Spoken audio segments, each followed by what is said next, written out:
اور ایپیسوڈ کے ساتھ میں ہوں آپ کی میزبان سمین نواز۔ اپنے آج کے اس پروگرام میں ہم بات کریں گے کورونا کی صورتحال کے حوالے سے، اور بات کی جائے گی کچھ برطانیہ کی۔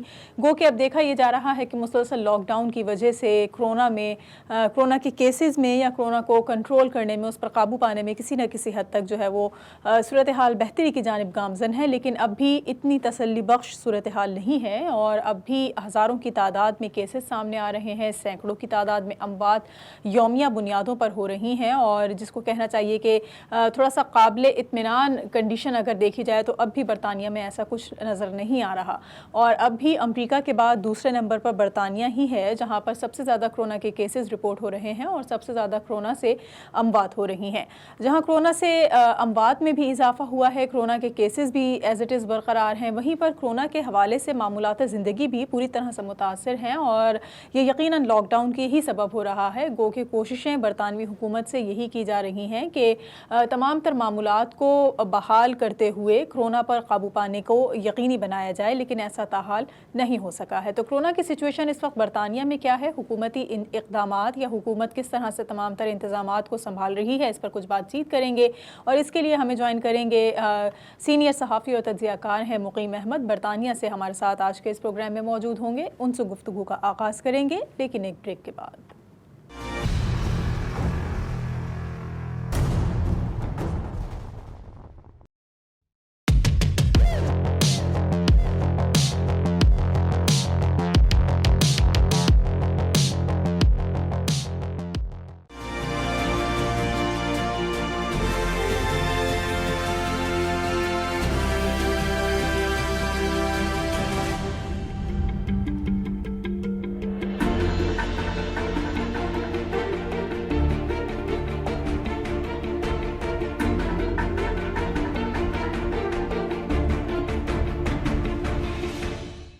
ویلکم بیک ناظرین، پروگرام سوشل ریویو میں ایک بار پھر آپ کو خوش آمدید کہیں گے، اور جس طرح سے بات ہو رہی ہے برطانیہ میں کورونا کی صورتحال کے حوالے سے، تو اسی پر بات کرنے کے لیے ہمیں جوائن کر چکے ہیں برطانیہ سے ہمارے ساتھ موجود ہیں مقیم احمد۔ بہت شکریہ مقیم، آپ نے ہمیں وقت دیا پروگرام کے لیے۔ مجھے یہ بتائیے کہ برطانیہ میں کورونا سے اگر ہم مرنے والوں کی اندازاً ایک فگر نکالیں تو اب اس وقت کورونا سے جو مرنے والوں کی تعداد ہے 1 لاکھ سے تجاوز کر چکی ہے۔ یومیہ بنیادوں پر آج کل کیا اس وقت ریشو چل رہا ہے پیشنٹس کا، اور کتنے کیسز رپورٹ ہو رہے ہیں اور کتنی اموات ہیں، ڈیتھ ریشو کیا ہے ڈیلی بیسس پہ؟ سمین، صورتحال بہت اچھی نہیں ہے۔ گزشتہ 24 گھنٹے میں 12,057 نئے کیسز سامنے آئے ہیں، جبکہ 454 ڈیتھس ہوئی ہیں۔ یورپی یونین کے 27 ممالک اور دنیا کے دیگر ممالک کے مقابلے میں برطانیہ میں اموات کی شرح دوسرے نمبر پر ہے، پہلے نمبر پر امریکہ ہے۔ ابھی تک یہی سچویشن ہے، اور گزشتہ ایک ہفتے میں 84,599 لوگ کورونا وائرس کے مریض جو ہیں وہ رپورٹ ہوئے ہیں۔ تو قصہ مختصر یہی ہے کہ صورتحال بہت اچھی نہیں ہے۔ پورے جو وسائل ہیں گورنمنٹ کے پاس وہ انہوں نے اس کو پہ لگا دیے ہیں، اور یہ ہے کہ گزشتہ 2 ہفتے سے صورتحال شاید بہتر ہے، لیکن بہت بہتر نہیں۔ اچھا مقیم، مجھے یہ بھی بتائیے کہ کورونا سے جاں بحق مریضوں کی میتوں کی تدفین کے حوالے سے بھی خاصی وہاں پر پریشانی کا سامنا رہا ہے لوگوں کو، تو اس وقت کتنا وقت درکار ہے میتوں کی تدفین کے سلسلے میں، اور اس کے بارے میں یہ بتائیے کہ یومیہ یا ہفتہ وار جو تعداد ہے اموات کی وہ کتنی رپورٹ کی جا رہی ہے؟ دیکھیے، جو گزشتہ 2 ہفتے کی صورتحال تھی اس سے آج ہم کہہ سکتے ہیں کہ کچھ پرسنٹ بہتر ہے، کیونکہ وہ پیک آئی تھی ایک جس کے دوران اموات بہت بڑی، بہت زیادہ انفیکٹڈ لوگ جو ہیں وہ اسپتالوں میں ایڈمٹ کیے گئے۔ تو اس وقت یہ صورتحال ہے کہ گزشتہ 2 ہفتوں سے صورتحال بہتر ہے، مگر بہت اچھی نہیں ہے۔ یعنی 12,000 ابھی بھی انفیکٹ ہو رہے ہیں۔ اگر یہ اپریل مئی کا آپ ڈیٹا دیکھیں تو اس وقت یعنی 4,000 4,500 پر ڈے تھا انفیکشن ریٹ۔ تو اب آپ اس سے کمپیئر کر لیں کہ ابھی بھی کوئی بہت اچھی صورتحال نہیں ہے، لیکن یہ جو تیسرے لاک ڈاؤن کے دوران جو پیک آئی تھی کمپیریٹیولی اس سے بہتر ہے۔ مقیم، میتوں کے حوالے سے مجھے بتائیے کہ میتوں میں جو تدفین کے حوالے سے وقت درکار ہے یا زیادہ وقت لگ رہا ہے، اس کے کیا ریزن ہے؟ ہم نے باقاعدہ اس پہ رپورٹ بھی کیا تھا، اور ہم نے انٹرویو کیا ان کمپنی کے ڈائریکٹرز کو کہ جنہوں نے یہ تدفین کا کام کرتے ہیں، تو وہ یہ بتا رہے تھے کہ نارمل حالات میں 10 سے 12 دن میں وہ تمام کاغذی کارروائی اور تمام تدفین کے مراحل وہ لوگ طے کر لیتے ہیں، مگر اس وقت صورتحال یہ ہے کہ 5 ہفتے تک لگ جاتے ہیں، اور اس میں مطلب کئی پروسیسز ہیں کہ وہ اس کی باقاعدہ ہاسپٹل ہوتا ہے، انہیں پھر وہ سٹاف بھی آرگنائز کرنا ہوتا ہے، اور وہ جو مطلب یہ چونکہ یہاں پہ سلسلہ ہے غیر مسلموں کے لیے، تو وہ بھٹیاں چوک رہی ہیں، اور اس کے باوجود 4 سے 5 ہفتے لگ جاتے ہیں۔ باڈیز کی یہ پوزیشن ہوتا زیادہ اموات ہو رہی ہیں، تو وہ وہیں پہ پھر وہ ویٹ کرواتے ہیں انہیں، جب وہ عملہ فارغ ہو کے وہاں سے وہ باڈی کولیکٹ کریں گے، جو پروسیجر ہے اس کو فالو کریں گے، کے بعد پھر وہ تدفین کا ٹائم ارینج کریں گے، اور پھر وہ فیملی کو انفارم کریں گے، اور وہ آخری رسومات ادا ہوں گی۔ اچھا، یہ بتائیے کہ برطانیہ میں اس وقت ویکسینیشن کی کیا صورتحال ہے، اور عوام اس ویکسینیشن کے حوالے سے کیا رائے رکھتے ہیں؟ کتنے وہ مطمئن ہیں؟ آیا کہ وہ ویکسین کو استعمال کرنا چاہتے ہیں، ویکسینیشن لگوانا چاہتے ہیں یا نہیں چاہتے، یا اگر کچھ متس وہاں پر موجود ہیں تو وہ کیا ہیں؟ لوگ کیا اس بارے میں ریومرز جو ہیں وہ پھیلا رہے ہیں؟ کیا وجوہات ہے کہ اگر کوئی ویکسین یوز نہیں کرنا چاہ رہا تو وہ کیا ریزن بتاتا ہے؟ ویکسینیشن کی جو پوزیشن تازہ ترین ڈیٹا میرے پاس اس وقت ہے میں 1,65,00,000 افراد کو پہلی ڈوز دی جا چکی ہے، جبکہ 6 لاکھ کے قریب افراد کو دوسری۔ سو فار انہوں نے جو کور کیا ہے وہ 85 سال سے زیادہ عمر کے لوگ اور 70 سال سے زیادہ عمر کے لوگ، یہ اس رینج میں یا ریورس آرڈر میں یہ لوگوں کو ویکسینیشن لگائی جا رہی ہے۔ اچھا، آپ یہ پوچھ رہی تھی کہ جی وہ ویکسینیشن سے لوگ ہیپی ہیں، اکثر چیزیں بلکہ تمام چیزوں کے اوپر وہی رد عمل سامنے آ رہا ہے جو دنیا کے دیگر حصوں سے آ رہا ہے کہ لوگ vaccination, majority of the people وہ یہ چاہتے ہیں کہ ویکسینیشن ہو جائے، لیکن کہیں نہ کہیں کوئی نہ کوئی گروپ لوگ یا بزرگ افراد یا کچھ لوگ جو بلیو نہیں کرتے، وہ یہ سمجھتے ہیں کہ جی وہ ویکسین نہیں لگوانی۔ مطلب یہاں بھی جیوز ہیں، آرتھوڈاکس جیوز ہیں، جیسے کنزرویٹو آپ کہہ سکتے ہیں، وہ ویکسینیشن کے خلاف ہیں۔ ہماری مسلم کمیونٹی سے آواز اٹھ رہی تھی، پھر انہوں نے باقاعدہ ایک کیمپین چلائی گورنمنٹ نے، جس میں وزیر اعظم نے درخواست کی، جو ان کے سائنٹیفک ایڈوائزرز تھے انہوں نے اسے کلیئر کیا کہ جناب اس میں کوئی حرام ایلیمنٹس نہیں ہے۔ پھر اس کے بعد جو مسلم تنظیمیں تھیں انہوں نے اس ایشو کو کمیونٹی میں ڈسکس کیا کہ بھائی ایسا کوئی ایشو نہیں ہے، اور فتاویٰ موجود ہیں کہ اگر خدا نہ خواستہ کوئی ایسا ایلیمنٹ ہو بھی تو اس حالت میں اس کی اجازت ہے۔ تو کافی حد تک ایکسیپٹنس ہے، لیکن اس کے باوجود کچھ لوگ ضرور ہیں کہ جو وہ یعنی ابھی بھی کترا رہے ہیں ویکسینیشن لگوانے سے۔ اور یہی ایک سملیرٹی میں اگر عرض کر سکوں جو برطانیہ سے باہر ہے، کہ کل کی رپورٹ ہے کہ امریکن آرمی کے جوانوں نے وہ ویکسینیشن لگوانے سے انکار کر دیا، اور جو بائیڈن نے باقاعدہ پھر اپیل کی کہ جی اس کو دیکھیں آپ اور کنسیڈر کریں، ریکنسیڈر کریں۔ تو اسی طرح کا ایشو یہاں بھی ہے، لیکن یہ ہے کہ وہ بہت بڑی میجورٹی نہیں ہے کہ جو ویکسینیشن نہ لگوانا چاہے گی۔ کچھ تھوڑا سا مجھے تعلیمی سرگرمیوں کے بارے میں بتائیے کہ اب تک کس حد تک بحال ہو سکی ہیں، کیونکہ لاک ڈاؤن کے دوران ہم نے دیکھا کہ آن لائن تعلیمی سلسلہ جاری رہا، چاہے وہ اسکول ہوں، کالجز ہوں یا یونیورسٹیز ہوں، اور والدین بھی on line education per he focus کرتے ہوئے نظر آئے بچوں کے حوالے سے۔ اب جب کہ تعلیمی اور دیگر سرگرمیاں آہستہ آہستہ معمول پر آ رہی ہیں، تو تعلیمی سرگرمیاں کس حد تک بحال ہو سکی ہیں، اور اس وقت والدین کیا رائے رکھتے ہیں بچوں کو تعلیمی اداروں میں بھیجنے کے حوالے سے؟ جو پریزنٹ سچویشن ہے کہ جو فرنٹ لائن ورکرز ہیں یا وہ کرٹیکل کنسیڈر کر سکتے ہیں.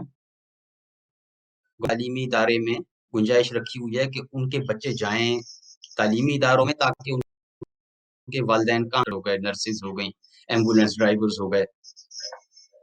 اچھا، باقی جو ہے طلبہ و طالبات وہ آن لائن ہی 8 مارچ کو یہ توقع کی جا رہی ہے کہ اس کو اگر درست رہے حالات تو شاید تعلیمی ادارے کھولنے کا کوئی اعلان ہو جائے. تو 8 مارچ تک یہی پوزیشن ہے. والدین تو یہ چاہ رہے ہیں کہ بچے جائیں اسکولوں میں، لیکن اس میں بھی وہی ایشو ہے کہ وہ بھی ایک عالمی ایشو ہے کہ والدین خوفزدہ ہیں کہ بچوں کو ہم بھیج دیں، دفتر بند ہیں، کاروباری ادارے بند ہیں اور ہم بچوں کو اسکول بھیج دیں. اور وہ بہت بڑا رسک ہے کہ بچے تو اتنی احتیاط کر نہیں سکتے کہ ماسک کا ہے، پھر ملنا ملانا ہے یا کھیلنا ہے یا گروپ ورک ہے. تو دونوں آرا موجود ہیں اور گورنمنٹ کنسیڈر کر رہی ہے تمام آپشنز. اب یہ 8 مارچ کو پتہ لگے گا کہ ایکچولی کہ کیا ہونے جا رہا ہے. ٹھیک ہے مقیم، آپ سے کچھ مزید بھی سوالات کریں گے، برطانیہ کی صورتحال کے بارے میں آپ سے گفتگو کریں گے، لیکن ایک بریک کے بعد.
ویلکم بیک ناظرین، پروگرام سوشل ریویو میں ایک بار پھر آپ کو خوش آمدید کہیں گے. اور بریک پہ جانے سے قبل جس طرح سے بات ہو رہی تھی برطانیہ میں کرونا وائرس کی صورتحال کے حوالے سے، اب ویکسین چونکہ عام ہو رہی ہے، آہستہ آہستہ لوگوں میں اس کا استعمال بڑھ رہا ہے، تو کس حد تک کرونا کو کنٹرول کرنے میں مدد مل رہی ہے اس ویکسین کے حوالے سے، اور لوگ ویکسینیشن کے بارے میں کیا رائے رکھتے ہیں، اس پر ہم کچھ بات کر رہے ہیں. مقیم ہمارے ساتھ برطانیہ سے موجود ہیں. مقیم، تھوڑا سا مجھے لاک ڈاؤن کی صورتحال کے بارے میں بتائیے کہ ہم نے دیکھا دنیا بھر میں جب لاک ڈاؤن لگا مختلف ممالک میں تو بڑی بڑی معیشتوں کو خسارے کا سامنا کرنا پڑا. امریکہ میں خاصی زبونحالی کا سامنا رہا معیشت کے حوالے سے. برطانیہ میں لاک ڈاؤن کے باعث کس حد تک معیشت کو نقصان کا سامنا رہا ہے، اور وہاں کاروباری اور صنعتی سرگرمیاں کیا اس وقت ہم دیکھ رہے ہیں کہ معمول پر آ چکی ہیں یا آہستہ آہستہ معمول پر آ رہی ہیں؟ سمین، 300 سال میں سب سے بڑا مالیاتی خسارہ برطانیہ کی معیشت نے دیکھا ہے، اور 10% جو ہے ان کی جی ڈی پی متاثر ہوئی ہے پچھلے سال میں. اور معاشی سرگرمیاں معطل ہیں. آپ کے سامنے اس وقت صرف جو ہے کہ ضروری اشیاء کی دکانیں کھلی ہوئی ہیں، جسے گروسری سٹور سمجھ لیں آپ. اور اگر کوئی اجازت ہے تو صرف وہ ٹیک اوے فوڈ کی ہے. باقی تقریباً تمام دکانیں، کاروبار، دفاتر سب بند ہیں.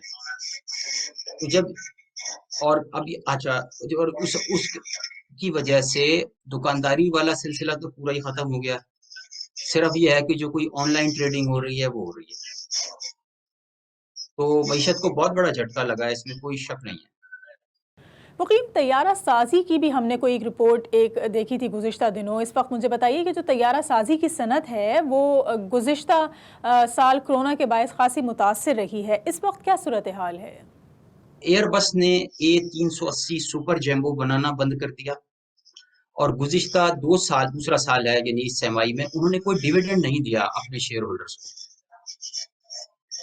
وہ اس قابل نہیں رہے کہ وہ منافع دے سکیں اپنے شیئر ہولڈرز کو.